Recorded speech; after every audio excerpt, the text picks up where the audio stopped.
everyone, this is Martin. I'm the Hungarian ambassador of Oppo, and it is New Year's Eve, which means I am making videos for you even on New Year's Eve as we speak. Why is that? Because we have ColorOS 2.0.4 beta launching on our Find 7 and Find 7a smartphones.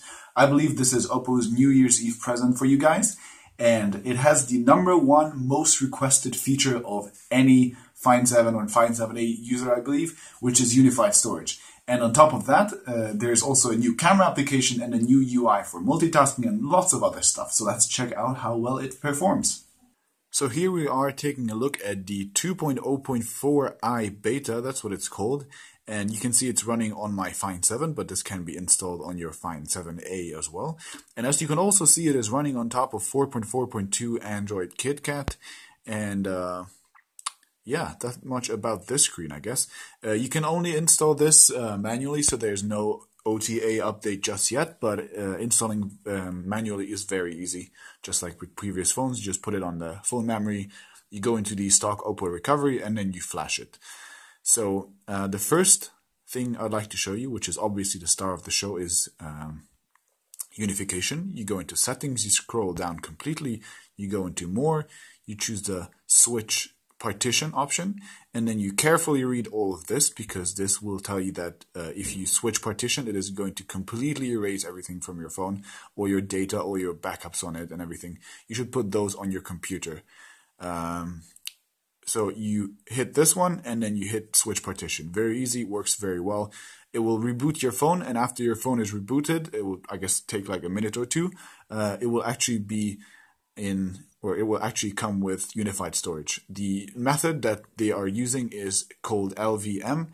I'm not a developer myself, so I'll just leave a link explaining that, explaining how that works in the description of the video. So that will do it instead of me. So I guess what I can show you next is, what I find interesting is the new multitasking screen. So apparently it is more fluid. And I guess it is more fluid because it didn't just stutter. And also there are these new icons here under the apps. And also there's this new clean thingy.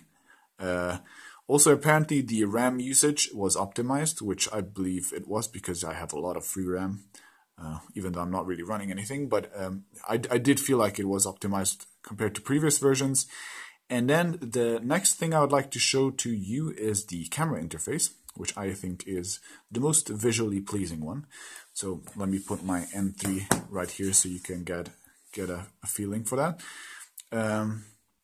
So you have a very similar layout, but if you go into settings, you should see the difference first. You still have very similar options, for example, just like you had before, but now you can add a grid, which is nice, which we didn't have before.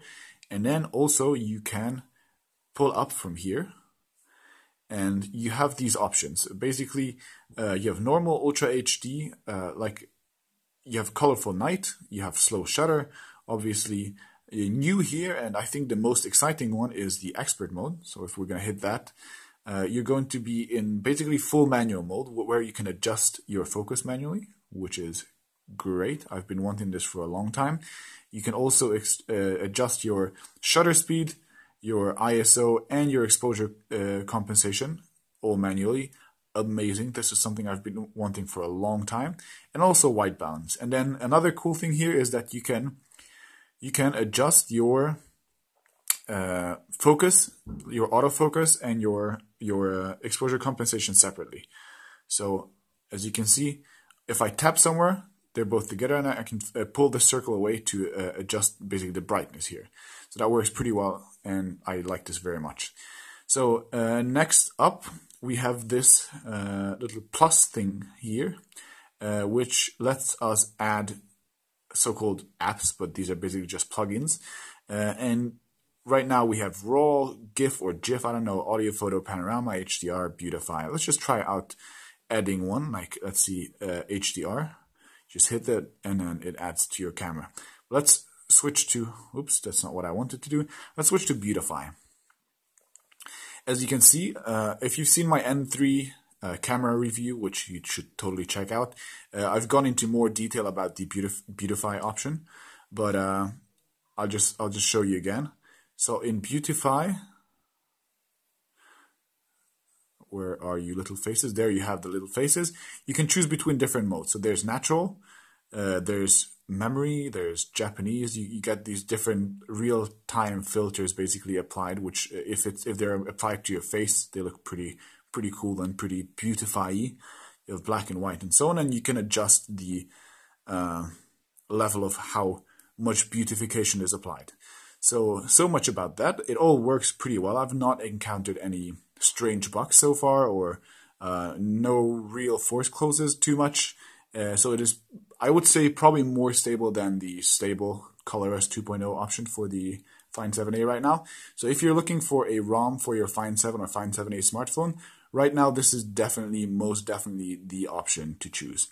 I hope you guys liked this video. If you did, give it a thumbs up as always, and subscribe to my YouTube channel. Also follow me on Facebook if you speak Hungarian, or Google Plus if you speak English, and I'll see you in the next video.